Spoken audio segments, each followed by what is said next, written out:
What's going on, ladies and gentlemen? Future Knight Eric here, and it has been quite some time since my last upload. Obviously, we are nearing the end of the year right now. It is Christmas time, my absolute favorite time of the year, and I decided to come at you with a couple of deck profiles actually that will be released through the duration between Christmas and New Year's. Usually a period of limbo for a lot of people where not much is going on and you don't really know what to do with yourself. So I thought I would fill that gap or that drought of, life with something on my side, this time being deck profiles. The first of these deck profiles is, as you can see on screen, Exosisters. Now, before I get into the deck profile, there are quite a few things to say. Some updates with regards to the channels, some updates with regards to giveaways, and actually quite a big Christmas giveaway that I'm planning on running for the remainder of 2022, which we will get into. So first things first, I've been taking this deck to quite a few different locals and seeing some massive success with it. Obviously, we are in the Tier 0 Tearlament Ishizu format, where that's pretty much confirmed to be the best deck of the format. It is absolutely insane. The mirror matches are everywhere. If you look at any feature matches or any just statistics from any big tournaments that have happened recently, you will see Tearlament Ishizu there. Exosisters has a really good matchup against the Tearlament deck. Therefore, even though it is a rogue strategy against the best deck, it actually performs quite well. However, this deck does not perform against the other deck that is really good against Tearlaments, which is Floowandereeze.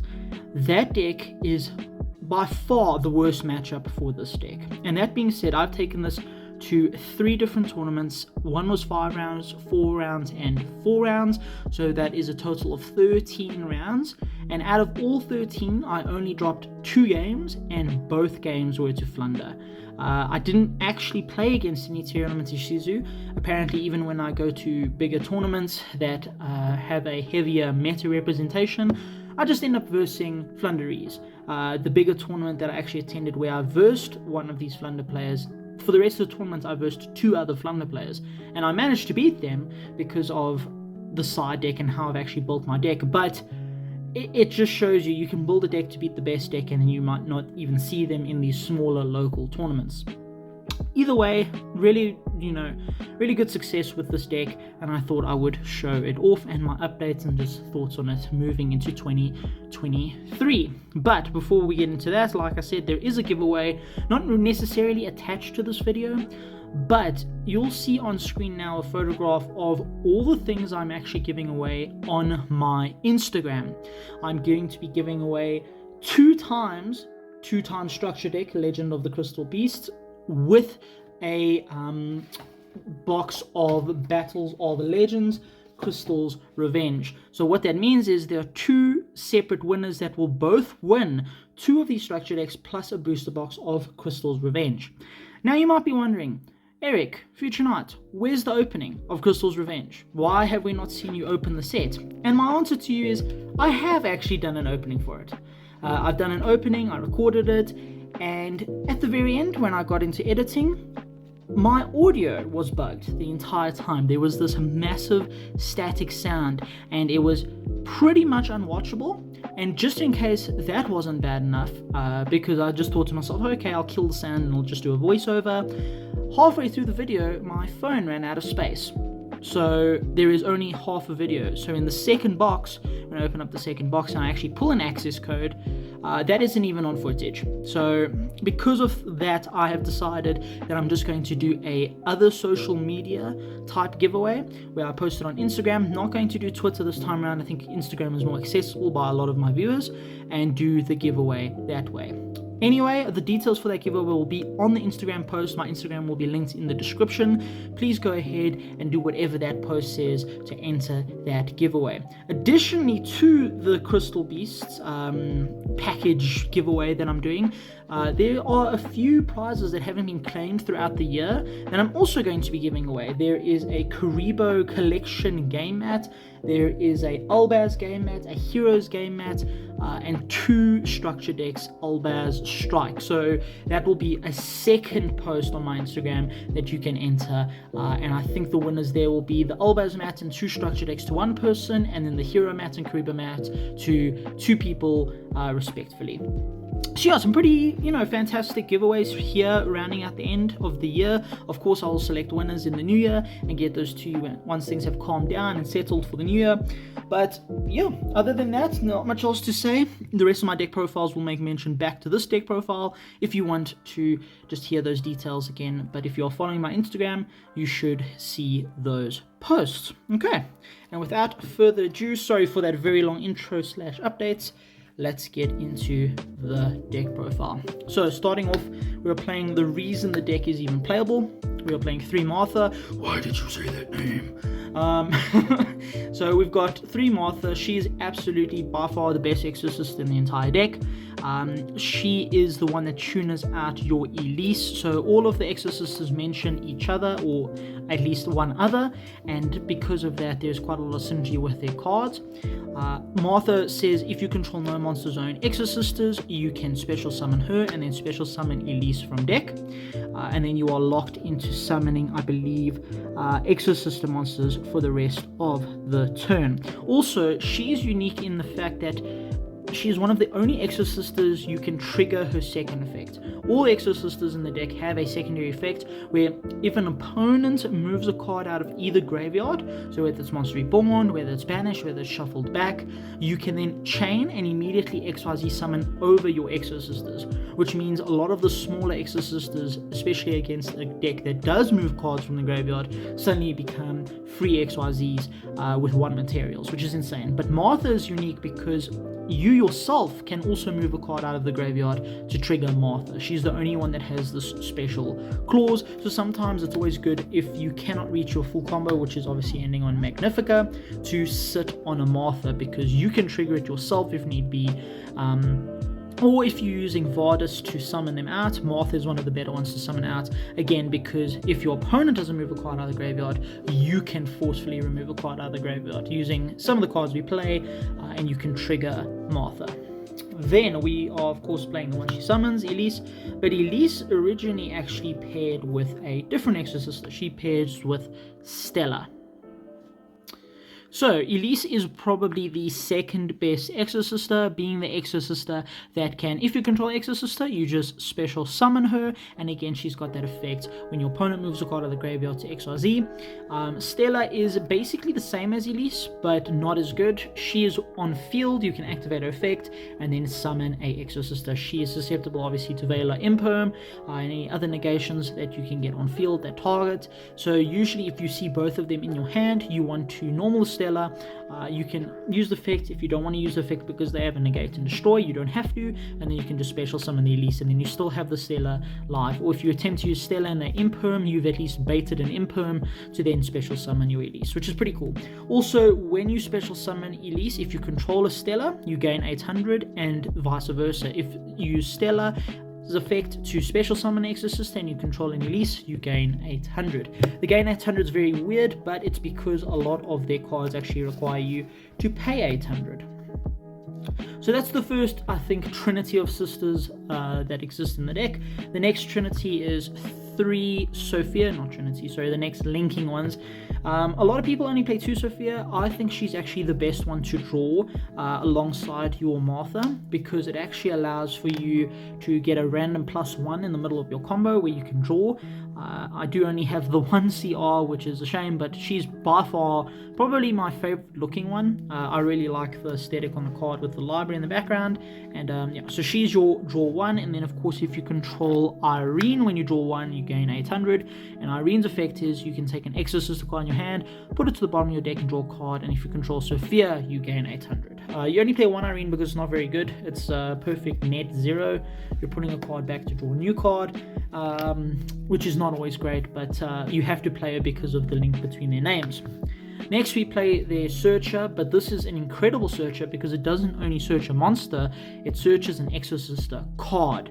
Absolutely insane. It is a quick play, so you can use it in your opponent's turn, adds an Exosister card so you can add your spells or traps, I mean, I'm not playing any of the other spells, but if you decide to add a monster, if the Exosister that the monster you add mentions is in the graveyard, you can special summon instead. So if you decide to add Martha and you have an Elise Grave, you can special summon instead, and then like I said, you can use the smaller Exosisters in your opponent's turn to then XYZ, because you can remove cards if it's a Martha, or if they decide to remove cards, you can chain this, summon the monster, then on resolution after their card has they've removed a card, you can chain your Exosister. So it allows for some very interesting plays, and then this card you have to pay 800. Then we are playing 2 and 2 of the traps. I think in my previous profile I was playing 3 and 2 or 3 and 2, but 2 and 2 is by far the best ratio for this. You do want to see it in your hand so that you don't have to search it. You want to see one and then search the other. If you see both, it's not the end of the world. It's technically full combo actually. Returnia is your target and banish if you control an Exosister monster, and then if you XYZ the turn you activated Returnia, you can either XYZ again using materials you control, which means you can get into things like Magnifica, or you can make a Abyss Dweller type Exosister, or you can just non-target banish another card on the field or grave. So very insane card. Then we also have Vardis. Vardis is pay 800. You then special summon 2 sisters that mention one another, but in the end phase they get shuffled back into the deck, and you're locked into Exosister monsters for the rest of the turn, but obviously that doesn't matter. So oftentimes you'll be using them in tangent with one another, either using the ones you summoned off of Vardis to then XYZ, or using Returnia to trigger your monsters so that they can XYZ. Sometimes I actually find myself holding the Vardis often. If my main monsters get cleared, then Vardis literally is just full combo again, which is pretty insane. Then that is actually it for the engine. So that is one of the reasons this deck is very popular, much like Flunder, which is I think the competing deck for the rogue deck that's good against Tearlaments. It is one of those decks you can run very little engine and just a crap load of non-engine cards to combat the meta. You also notice I'm not playing, I think it's Carpe Diem or Divem, and the other one I think it's Arsenal. I decided that those cards weren't very good. The one that negates a card you call a card, it's basically Prohibition when you XYZ summon, is quite good, specifically against one card, but that card isn't really favored in the meta right now, and I'll get to that a little bit later. It's also used to be used to call out Mystic Mine, so you can negate your own Mystic Mine, so you could play in your turn, but your opponent can't play in theirs, but of course Mystic Mine is banned. So for our hand traps, we are playing 3 Shifter. This is a no-brainer. The deck does not need its graveyard in the slightest. We are playing 3 Crow. This is actually one of the ways we can trigger our own Martha, and it is quite good in this format, obviously against Tearlaments. Another thing to mention about DD Crow is that we are not playing Bestials because it conflicts with Martha. You desperately need Martha to resolve to be able to play the deck, and sometimes that means sacrificing one of the few ways you can stop Tearlaments. We are of course playing 3 Ash. Ash is just generically good against everything. It's good against Rogue, and it's relatively decent depending on what you hit against the meta. That is our monster hand traps. And then finally we of course are playing the 3 Imperm. This is to stop our Floowandereeze, M-Pen, or the Barrier Statue if need be. We have other cards to do that as well, but yeah, this is definitely the best one. So that's quite a lot of hand traps. That's 3, 6, 9, 12 hand traps. Pretty good odds of seeing 2, or really, really good odds of seeing 1, which does happen often. Then we are also playing really good just blowout cards. We're playing 2 Evenly Matched and 2 Dark Ruler. The reason I went for 2 and 2 is because I never wanted to see 2 of these cards. 2 Evenlies in my hand or 2 Dark Rulers in my hand, but seeing a Dark Ruler plus an Evenly is absolutely bonkers. There were many times over the last 3 tournaments where I took this deck where I would see that combination and it absolutely destroys boards. It's disgusting. So yeah, I decided to play those. We don't play droplets obviously because of Shifter, so if we Shifter we can't resolve droplets. So yeah. And then for Power 1-offs, we're playing the 1 Callby and the 1 Harpies.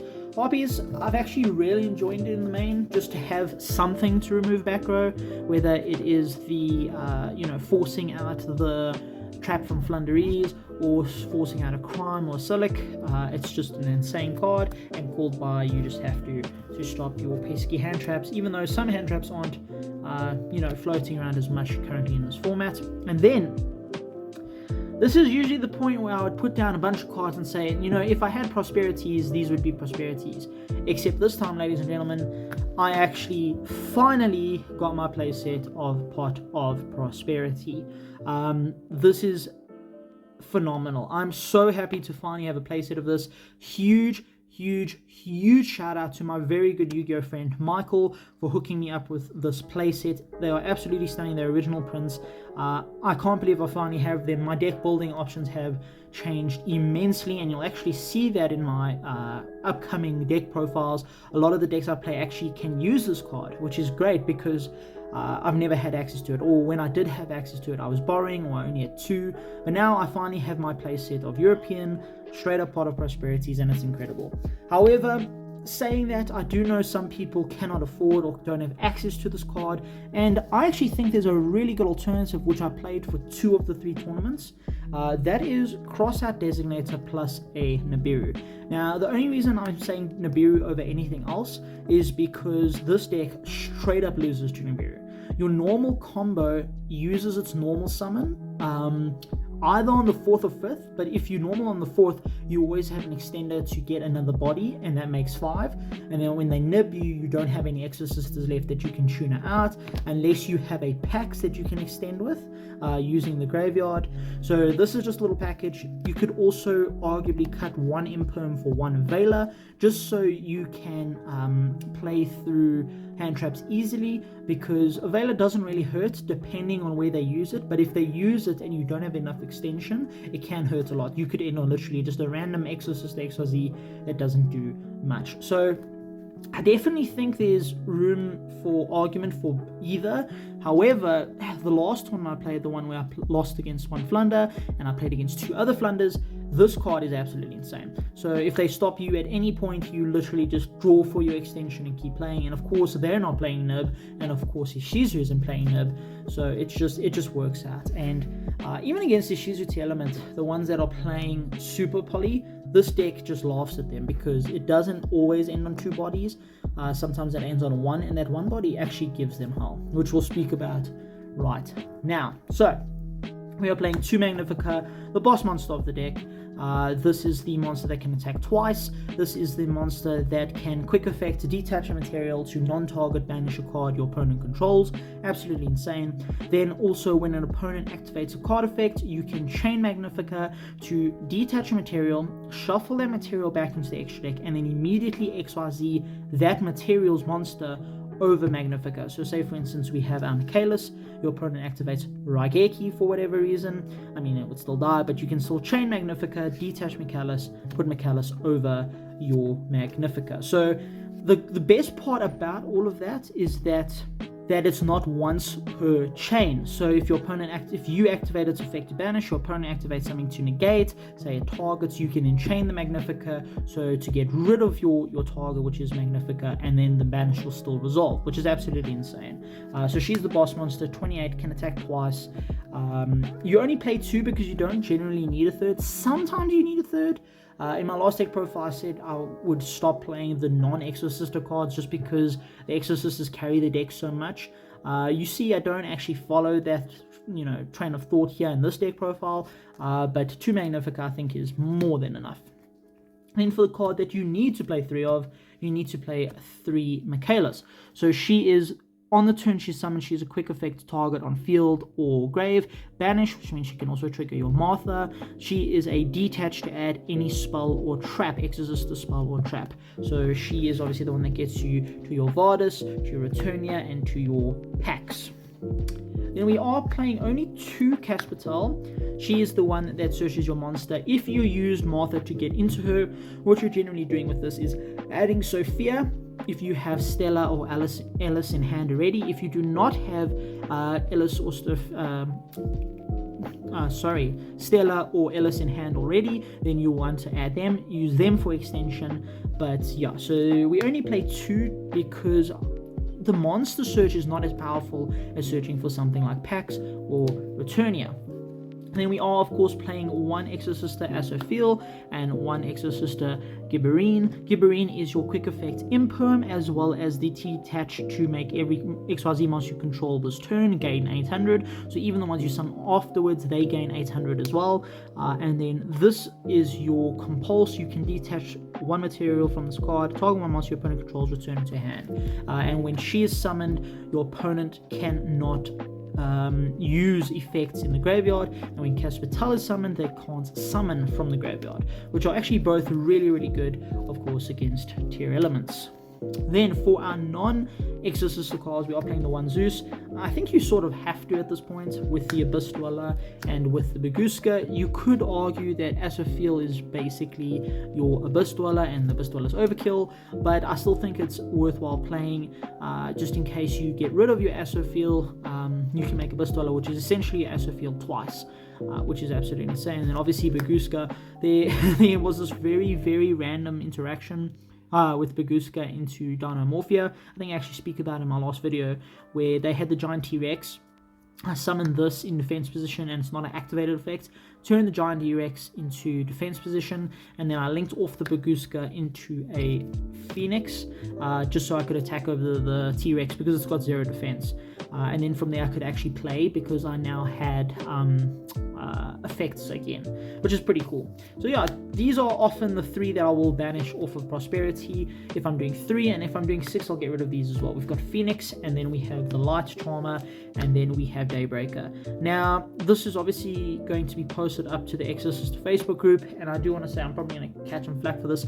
I have no idea why you would play, I think it's Artemis, the Magistus, in a version that doesn't play the Magistus cards. I do believe it's to climb through rivalry. So if you have a spellcaster on board, you obviously can't go into your warriors. You then go into Artemis, and then you can go into Daybreaker. But at that point, I don't know. I don't really see, rivalry being used all that much. And the thing is, you can just go into Daybreaker straight away. So it doesn't really make much sense to me. But yeah, maybe I need to give Artemis a read. Maybe there's an effect there that kicks in. But either way, these are the links that I decided to play. Then for our side deck, we're playing probably one of the best cards in this deck. Very odd, strangely, but this card is insane because you can special summon it, attack, tribute it, and then pop a card. It means you clear the board, you clear 2 potential threats on their side, and you clear your own Pankatops so that you can resolve Martha. Alpha technically does the same thing, but of course the Pankatops is just better. We play the 3rd Evenly, and we played the 3rd Dark Ruler. No explanation needed there really. And then we play a bunch of going first cards, because in case you didn't notice, the main deck is very much built to go second, even though we want to go first anyway. So we are playing one Trap Trick, and this is to be the 3rd copy of every other trap I'm going to show you. We play 2-dimensional Barrier, we play 2 different dimension Ground, we play 2 Metaverse, recently unbanned because of course they banned Mystic Mine. Thank goodness. This card is absolutely awesome, very, very powerful, because it gets us to our Necro Valley and our Zombie World. So this obviously is for Floowandereeze, and this obviously is for our Tearlaments. So this package going first is absolutely insane, obviously. Can stop most, if not all decks, with our 3 Solemn Judgments. So the thing is, with Crossout, again, why I'm thinking that I might actually put the Crossouts in instead of Prosperities, or maybe even as a replacement for one of the hand traps, is because I actually Crossout designated a Hobby's Feather Duster, I've Crossout designated Dark Ruler No Mores, Evenlies, so even Barrier, Dimensional Barrier. So the card does come up in a lot of instances because this deck loses hard to very specific cards like Nib, like Barrier, and yeah, it's definitely something to think about. And that is pretty much it for the deck profile, ladies and gentlemen. I hope you enjoyed this video. Like I said, I've seen some really, really good success with this deck. The deck is really, really solid. Like, being able to, basically off of Martha plus any one name in hand, you can get to a board that has 5 disruptions, which is just insane. And full next turn follow-up, which is crazy. And I can see why it's one of the contenders against Tearlaments. However, again, it does struggle into some rogue matchups, like into Flunder, and to your odd back row deck. Anyway, ladies and gentlemen, I hope you enjoyed this video. Like I said, there is a giveaway running on my Instagram now for 2 different posts. Make sure you check out both of those and enter them however you need to. And yeah, I'll catch you in the next deck profile, which I'm actually going to record right now. And this is Future Light signing out.